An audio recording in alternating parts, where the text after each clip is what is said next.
बहादुर police अफसर ने जान देकर जिला खैबर को बड़ी तबाही से बचा लिया।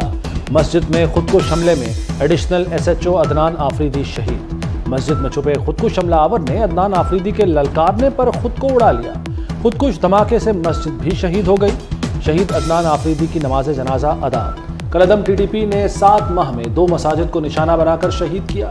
इससे पहले पुलिस लाइन्स पेशावर की मस्जिद को नमाज के दौरान निशाना बनाया गया। ज़ेरे तामीर मस्जिद की शहादत ने कलअदम TDP का मकरूह चेहरा बेनकाब कर दिया।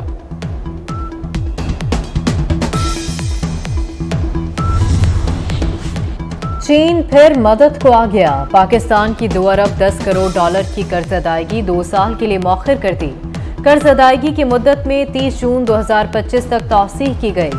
एक्सिम बैंक ने बाज़ाब्ता तौर पर पाकिस्तान को खत लिखकर आगाह कर दिया, कर्जे पर पाकिस्तान को इजाफी सूद भी अदा नहीं करना पड़ेगा। पिछली हुकूमत इमरान नियाजी की, उसने अपनी सियासत चमकाने के लिए रियासत को कुर्बान करने में कोई कसर नहीं छोड़ी। अगर खुदा न खास्ता डिफॉल्ट हो जाता तो हमारी सनत और हिरफत को कारी ज़रब लगती। बस इतना काफी है कि डिफॉल्ट क़यामत तक एक काला धब्बा होता जो मेरे माथे पर और मेरी कब्र में भी कतबा लगता होता कि इसके जमाने में डिफॉल्ट हुआ। मुल्क डिफॉल्ट कर जाता तो माथे पर काला धब्बा लगता, कब्र पर कतबा लगता कि शहबाज दौर पे मुल्क दिवालिया हुआ।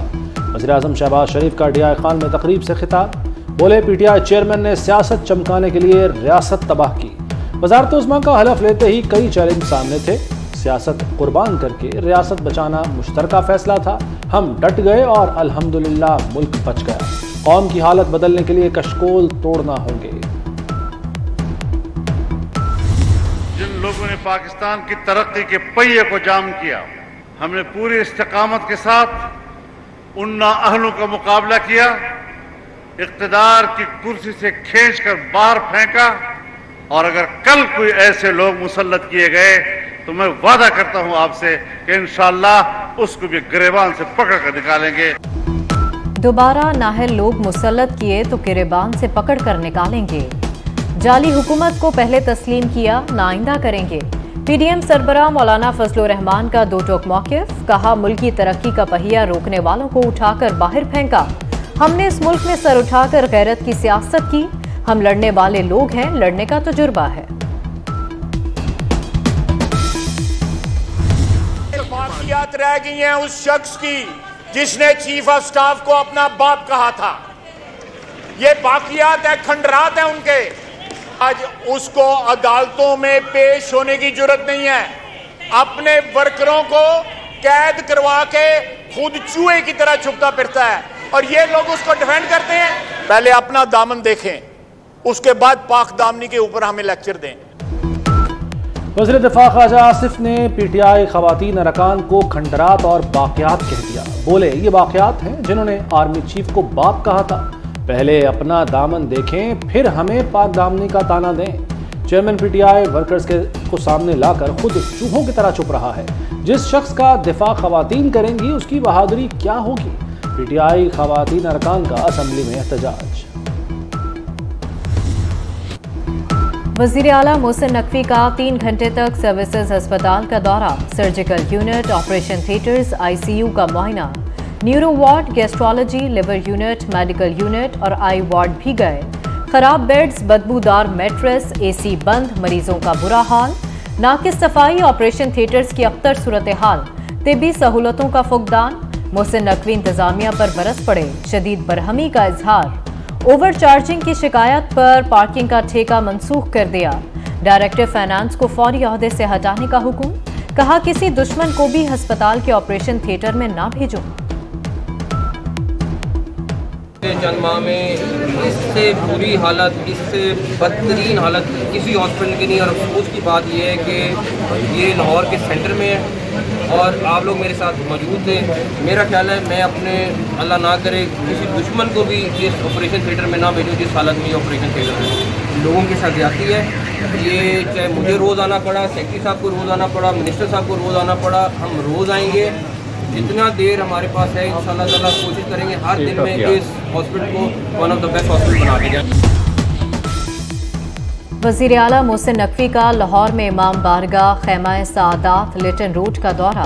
टकसाली गेट में भी मजालिस के सिक्योरिटी इंतजामात का जायजा लिया। मोहसिन नकवी की एहलकारों और रजाकारों को अलर्ट होकर ड्यूटी देने की हिदायत। कहा, मुहर्रमुल हराम के सिक्योरिटी इंतजामात में कोई कोताही ना बरती जाए।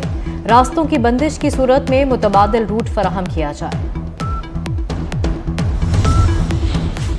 मुल्क भर में तूफानी बारिशों के बाद दरियाओं में तुग़यानी। दरियाओं के अतराफ दफ़ा 144 का नफाज। दरिया सिंध में गुड्डू बैराज के मकाम पर मुसलसल पानी की सतह बुलंद होने लगी। निचले दर्जे का सैलाब डिक्लेयर कर दिया गया। तोसा में कच्चे के इलाकों में सैलाबी सूरत हाल बरकरार। लिया के मकाम पर दरिया सिंध में पानी की सतह मजीद बुलंद। दरिया रावी पर हेडबलोकी में निचले दर्जे का सैलाब। बारिशों के बाद हब डैम भी भर गया। डैम मुकम्मल भरने में 2 फुट की सतह बाकी रह गई।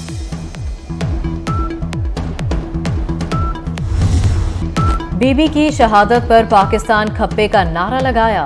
सदारती इख्तियारात पार्लियामेंट को मुंतकिल किए। 18वीं तरमीम मंजूर करा के सूबों को बाइख्तियार बनाया। साबिक सदर आसिफ जरदारी 68 बरस के हो गए। मुल्क भर में तकारीब का इनेकाद और केक काटे जाएंगे। जो हमारे मुखालिफिन भी हैं वो भी ये बात मानते हैं कि पाकिस्तान की जो सियासत है उसका जो बादशाह है वो आसिफ जरदारी है। आज उनकी सालगिरह भी है। हम दुआगो हैं कि अल्लाह ताला उनको मज़ीद जो है वो ज़िंदगी दे, मज़ीद सालगिरह इस तरीके से मनाएं। उन्होंने 18वीं तरमीम में एज प्रेसिडेंट होते हुए अपने इख्तियारात सब खुश हंसते खेलते मुंतकिल किए और ये हंसी इंशाअल्लाह उनकी हमेशा बरकरार रखे। और कोलंबो टेस्ट का दूसरा दिन बारिश के नाम। सिर्फ 10 ओवर्स का खेल हो सका। पाकिस्तान ने 2 विकेटों पर 178 रन बना लिए। श्रीलंका के खिलाफ 12 रन की बरतरी हासिल। अब्दुल्ला शफीक 87 और बाबर आजम 28 रन से इनिंग्स आगे बढ़ाएंगे। पाकिस्तान टेस्ट चैंपियनशिप टेबल पर नंबर 1 आ गया।